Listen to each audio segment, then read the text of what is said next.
Today, got a viewer question about improving one's attention related to multitasking. For example, ought I be listening to music while doing some task, maybe some not others, or ought I be listening to audiobooks and podcasts while doing tasks? Strictly from a Buddhist perspective, and I think the meditative perspective in general, I ought not to distract myself with music, right? Instead, I ought to be focused on building up concentration ability. And so let's try answering this. The In terms of multitasking and doing things, right? My core belief around doing anything is that when you're sufficiently interested in doing something, right? When you sufficiently have the desire to do something, then you're just gonna do it. You're not gonna need motivation. You're not gonna need improvements in attention because it's something that you really wanna do.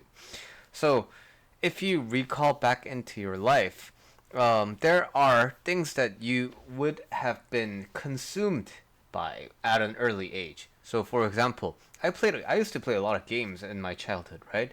So, uh, when I booted up Warcraft 1, 2, or 3, I just got into it. There's no thinking like, oh, I need to be more focused while playing Warcraft, right?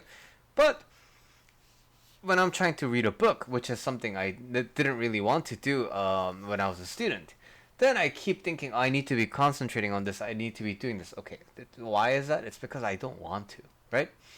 So when it comes to improving one's attention, I advocate actually on a kind of a different plane. I advocate that you do something that doesn't even need you to pay attention because you're that deeply invested in it, right? I want you to live the life that you want so much that nothing really requires attention because it's just kind of automatically going to be there.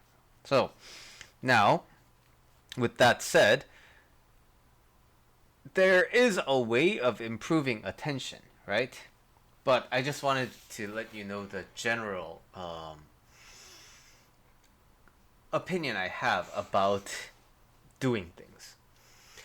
And like you mentioned, meditation is a wonderful way of improving focus. But it's not just meditation. You know, the 108 bows that I do every morning, that's also a really good way to improve focus. So, these things are what I call practices of Buddhism.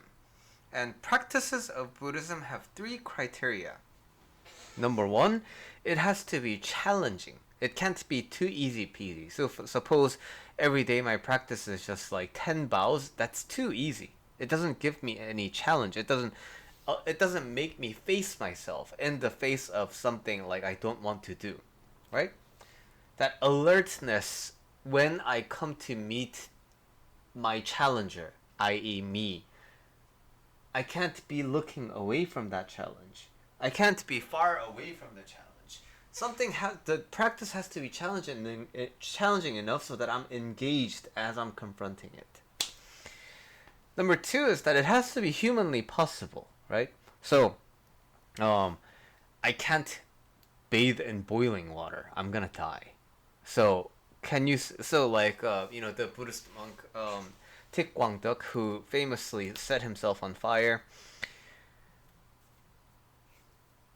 a very noble display of the human will and determination and the infiniteness of the sita or the heart, but you can only do it once. It's not humanly possible to practice it. And number three, it has to be voluntary. So it cannot be something that you do as a side effect of something you're gonna do anyway, right? So if you're the type of person who goes to the gym every day, your practice can't be like spending 20 more minutes on the treadmill because you're there anyway, right? So this is why practice for me is waking up at 5 a.m. because nothing requires me to wake up at 5 a.m. That's like way too damn early. And when I wake up, I do 108 bows and I meditate. And 108 bows is challenging every day. I've been doing it for like 8 months now. It's still challenging. Doesn't get easy. Well, parts of it get easy. You just get used to some parts of it, but every day it's still a challenge. But again, every day it's possible. That's why I'm here, right? So, why this is so important is in my YouTube channel there's a video about a 3-minute plank.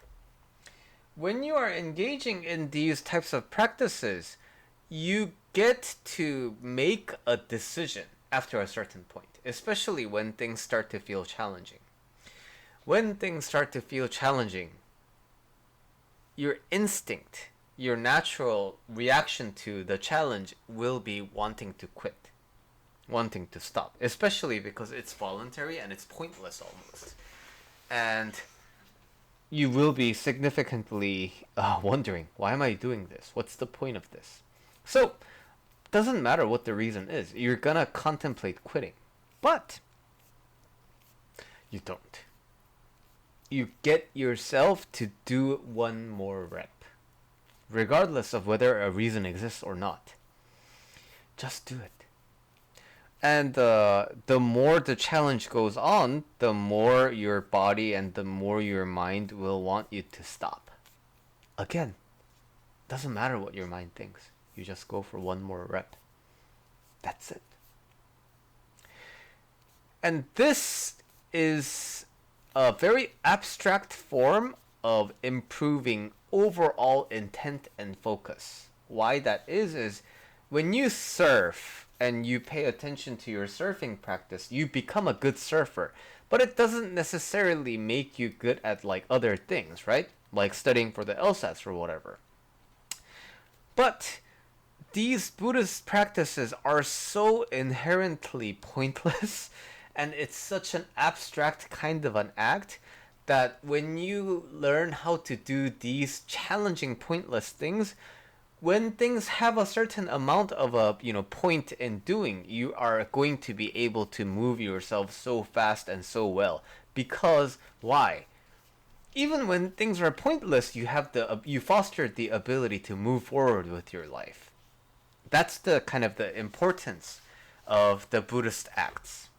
And now, coming to the other question, should I be listening to music while doing some other task? Should I be listening to audiobooks and podcasts? If you want to. But like you mentioned, Buddhism doesn't really engage in music like other religions do, right? So, for example, Catholicism, there's a lot of singing in Mass. And Christian churches, full of like singing and music and things like that, right? In Buddhism, the most sound you're gonna hear is like the collective chants and the wooden drums and the singing bowls, depending on your order, right? And that's because Buddhism likes to focus on the present, and music is kind of inherently a fleeting kind of an experience, and that's my take based on the things that I have read. But you know what? You're not a monk, and you don't need to be living that kind of a monastic life. It's totally possible for you to live a happy life while, living as a layperson.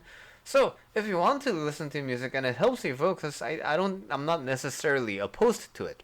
But, in terms of the human attention, it is fairly single-threaded. And I happen to believe it is largely single-threaded because the acts that you do are representations of what is in your heart. Not your head, your heart. And if you don't know what I mean by the head and the heart, there's a bunch of other videos in my channel that explains that concept. So,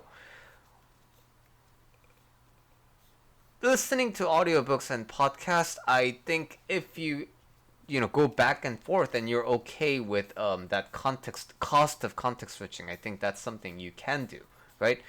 So, for example, if you're working out and you're not necessarily using the language center and you're listening to a podcast, I think that's a good way to do it because it doesn't require you to use linguistic centers in both of the activities that you're doing.